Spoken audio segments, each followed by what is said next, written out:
各位兄弟姊妹們，今日唔打老公，唔發脾氣，享受做溫柔言情嘅一日。梗係啦，因為今日我要破費啊嘛，今日我要帶佢去揀520禮物啊，唉。快樂老家。唉，包包同衫你一大堆，你仲缺咩啊？你唔好為咗520硬買喎。我缺啊，你睇下我呢度係咪好空啊？就呢間啦。你慢慢揀啦，我就唔入去啦。嚟啦，我揀啦。哇，好閃啊！呢條鎖骨鏈 OK 喎，有種白月光嘅即視感，就呢個啦。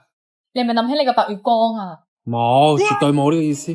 嗱，不如就揀呢個雙層蝴蝶結耳環啦，一大一細，又可愛又精緻，戴上去又溫柔，幾適合你。我總算講出咗你嘅心聲，你嘅潛台詞係咪話我平時太惡啦，要到你溫柔啲啊？我都話冇呢個意思咯，不如你揀呢條頸鏈，再配呢個耳環。係喎，呢度睇上有啲御姐風喎，幾適合我啊。係咯，戴上去咧，好彰顯你嘅家庭地位啊！算你今日識講嘢，老公，咁我依家仲家庭啲位嚟命令你，將啱啱個衫套同我買晒落嚟。唉，碌柒。